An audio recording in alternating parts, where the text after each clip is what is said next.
Hello, I'm Flint McGlaughlin. I'm the Managing Director of MECLABS.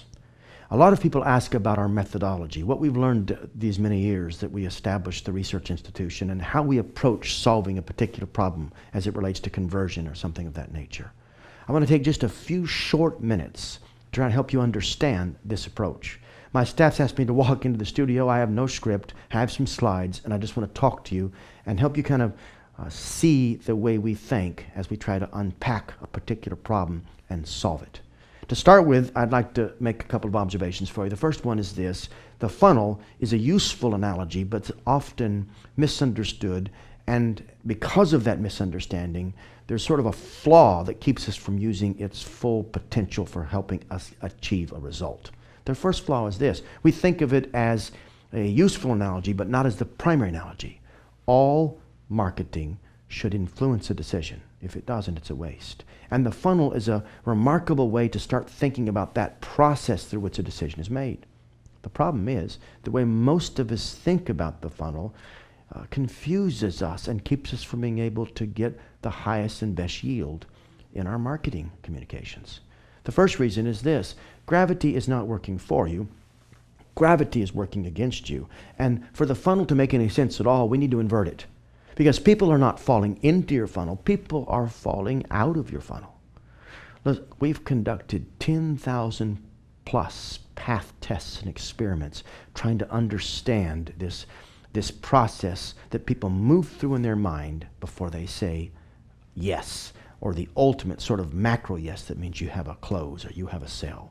And as we've thought about that, we've realized that you must actually overcome resistance. And the gravity in the illustration of the funnel almost represents those organic forces in the marketplace: competitive noise and distractions and all those other factors that keep people from moving all the way through to the final conclusion. So that's a second problem with the funnel, and there's a third. People aren't moving up the center of your funnel or falling down the center. They're moving up the sides. There are paths, multiple paths. And each of those paths are essential to understand and even to map if you're going to achieve a maximum yield. I can tell you that at the peak of the funnel, based on our research, we would place what we would call a macro yes. And the macro yes is more or less the equivalent of a close or a sale. Now, that's pretty self-explanatory. We realize that. But what we don't understand is that it is the sum of a whole series of micro yeses, and each of those micro yeses are essential if you're going to achieve a macro yes. In fact, one single no can keep someone from reaching the full conclusion of this process. It stops all the progress. You can't afford a single no. And too often, we distort this in our understanding and try to optimize, you might say, the move from a email to a landing page, when in fact there are a whole series of micro yeses that must be achieved in the email or in the paid search ad, somewhere in the channel, and then on the landing page. And if you're in lead generation, even after the lead is captured and people are doing inside sales or field sales, there's still a series of yeses that must be won. In the end, marketers collect yeses. These micro yeses add up to the macro yes. And if you're going to squeeze the best performance out of any process, what you've got to do is to take each one of those junctures, each one of those decision points, and win a yes. Now, I'm going to move on, but it's important for you to understand that a yes might be as simple as moving from the headline to the opening paragraph, from the opening paragraph to a set of bullet points, from the bullet points to the call to action, from the call to action to a piece of information entered in a form field, all the way through to a confirmation. You need to understand all of those. And often when we think about designing a website, we don't think about the structure of the site, we think about the structure of the thought sequence. And in fact, until you've mapped the micro yeses in the mind of someone, you can't really appreciate, or you can't really design the ultimate technology solution or a set of visual cues in a landing page that you need in order to achieve that sort of ultimate, that sort of macro yes, and to get the highest possible conversion rate through the whole process. Let's think about it just in a bit more depth. If you try to visualize that, you can take this analogy of the funnel and you can really strengthen it by adding another analogy, and that's the analogy of a fulcrum. You can see on the slide behind me that we're showing one of those micro yeses, and in a sense, this is saying there's leakage. There's a performance problem here. If your company, I'm just making this number up, was generating $100 million a year and you're leaking at this point X percentage, that means you're losing that much money until you plug that leak. And fixing this process is not a matter of seizing opportunity, it's a matter of stopping the bleeding.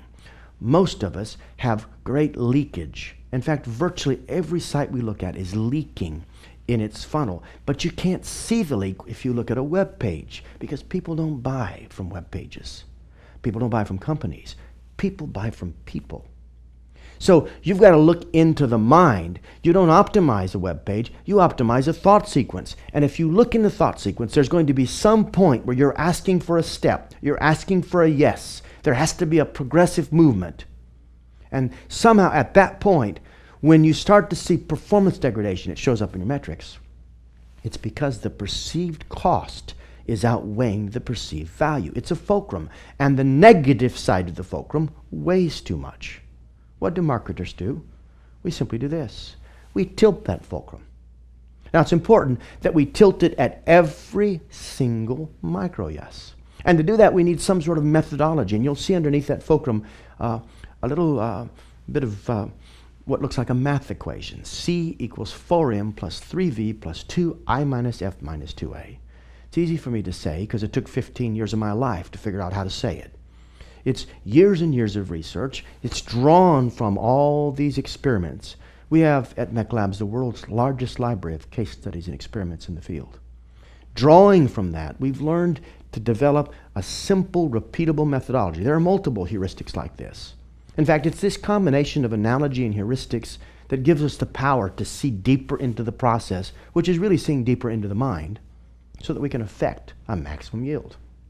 Now, what you're doing as you're adjusting the fulcrum, as you're adjusting the perceived value, and I'm going to take the slide and go backwards. So you're moving from this negative to this positive. That process does more than fix a place, a juncture, a decision point. But it should, in every case, produce for you a learning. Because in the end, the goal here is not to get a lift, the goal is to get a learning. In fact, the goal of every test should be to get a learning, not just a lift. A lift might get you a conversion increase, which satisfies your boss and makes you feel like you're doing well. But a 20% lift is only good when that's the best you can do. But what if there's a 60% lift there and you're leaking 40% even after you've tested a landing page and felt satisfied? Adequacy is the enemy of excellence. And so the marketer has to use every pass through a testing process, every adjustment to the micro yes, as a means of discovering something more about the customer.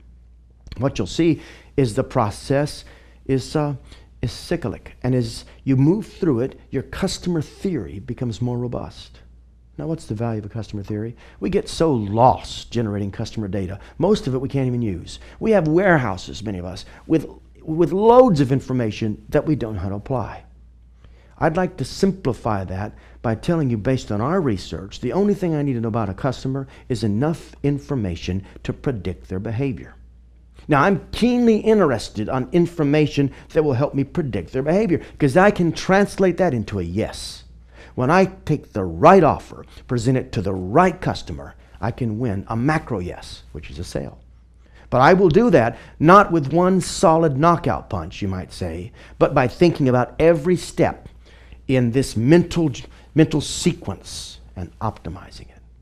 As I'm doing that, I'm growing in my understanding of the customer. And I'll tell you something else I'm doing. I'm building sustainable competitive advantage. And that occurs as you get a fuller understanding of the customer. Driving all that are heuristics like this one, you might see. When you look at that particular heuristic, you're actually seeing the way we break down the cognitive psychology of the purchase process. At MECLABS, we have a whole battery of these heuristics, and we use them to isolate what's going on in an email or a landing page, but not the page itself. It's in the mind of the person reading the email. It's in the mind of the person interacting with the landing page. And by applying those sort of repeatable methodologies, we're able to drive a dramatic result. All over the world, we're seeing conversion lifts and increases by applying these critical heuristics that help us see and think more deeply. You can learn these heuristics. Even when we're performing, you might say, a set of services, because MECLABS is more MIT than McKinsey. We're not really a consulting group. We do have a services unit, and they can consult.